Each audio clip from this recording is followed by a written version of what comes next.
Houston, we are using the payload bay cameras right now to hopefully catch a glimpse of the Russian space station Mir as it performs an on-orbit burn. Though it will be difficult to pick Mir out from the stars as they pass behind us, the payload bay cameras are positioned such that they're looking straight back behind the orbiter, where the Mir is flying at about 850 nautical miles behind us. Well, obviously this is a massive faux pas that this piece of footage was accidentally broadcast. The person who's passed me this piece of footage is now dead. The footage that we see, mostly of UFOs, has been filmed with image intensifying equipment.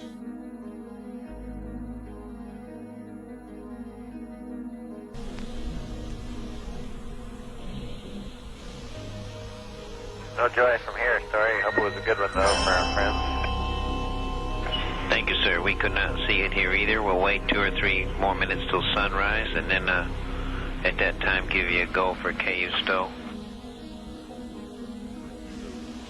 We're at a mission elapsed time of 7 days, 13 hours, and 17 minutes. This is Mission Control, Houston.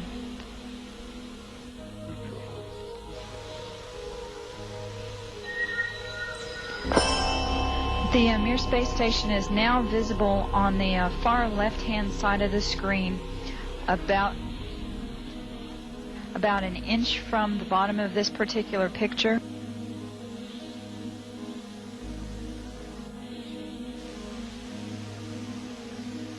Okay, the Mir space station is the small flashing light in the center, about an inch from Camera Charlie on the monitor. The left-hand side of the screen. It's slowly...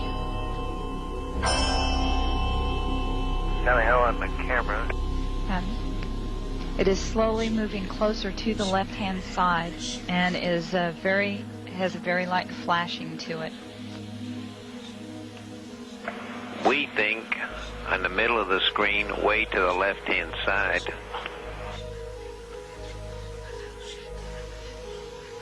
We think you can see a flashing light just a little bit to the left of the center of the screen, very faint.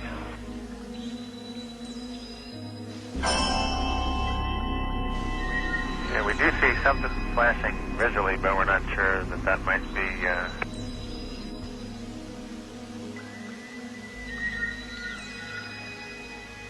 This is Mission Control, Houston. Once again, we believe we were just able to spot the Mir spacecraft as it flies about 850 nautical miles behind us.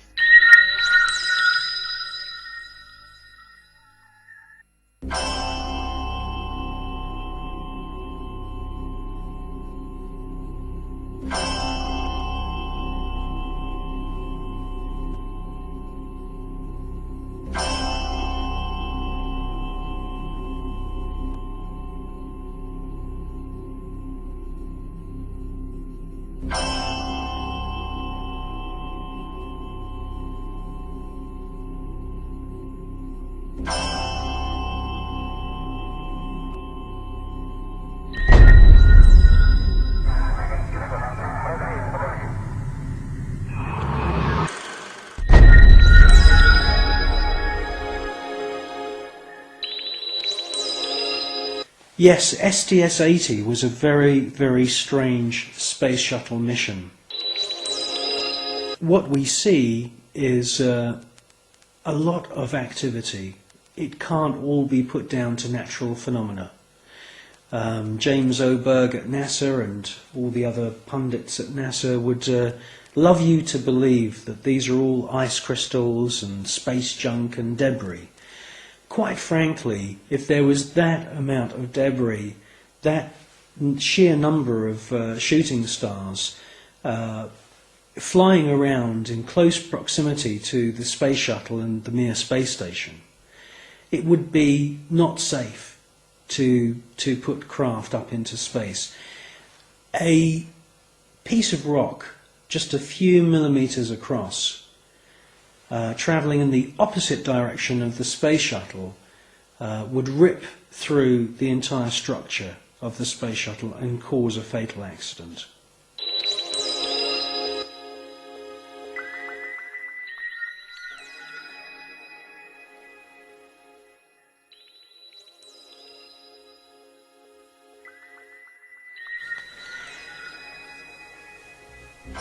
Well, people always say to me, you know, if there's extraterrestrials and if there's UFOs, why don't they make themselves known to us publicly? Well, I think with the space shuttle mission STS-80, that's exactly what they did do. You see objects which are out of focus, or they are transparent in some kind of way. And the first one comes from behind the space shuttle, comes into the field of view, and they make their way to the upper atmosphere. That's at least what it looks like. It's joined by many others, and you get a kind of rough circular formation appearing. And then you get the piece de resistance, the last orb comes into the center of this formation, and as soon as it finds its position, it lights up. And then you can see a sort of dance of lights around this formation. Now, this suggests to me incredible intelligence. It suggests to me that they are saying, look at us, look how clever we are. And it's an astounding piece of footage.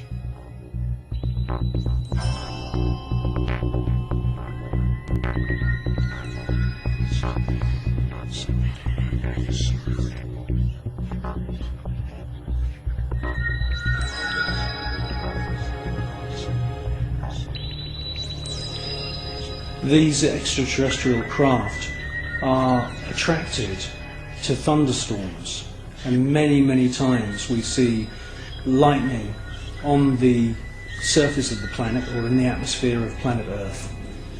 And as soon as these electric storms start, the UFOs swarm into the area. It's almost as if they're harvesting the electromagnetic energy within the atmosphere. And in actual fact, there are unseen forces in the atmosphere, etheric flows of what the German scientist Wilhelm Reich described as orgone energy.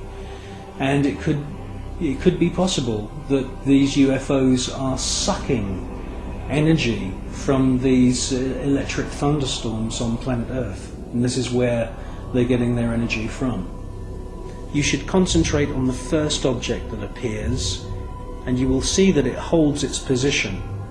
Many TV stations have actually broadcast this STS-80 footage, but they only show you the few seconds of the large glowing orb coming from the lower atmosphere.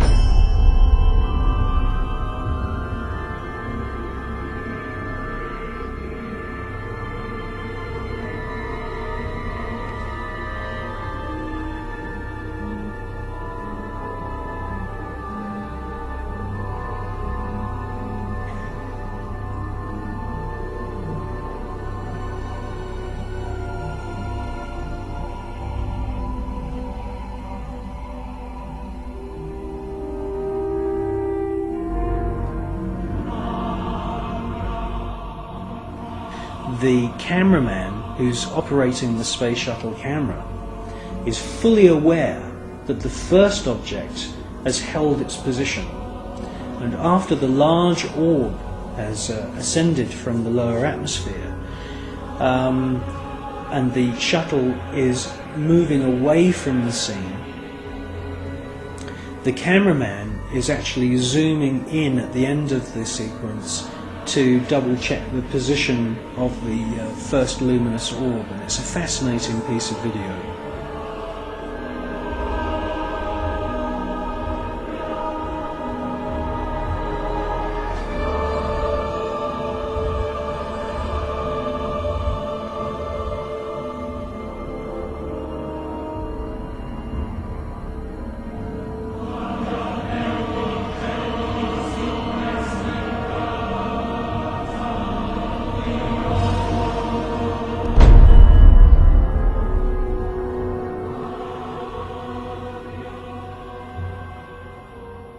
a few years ago there was an astounding book published.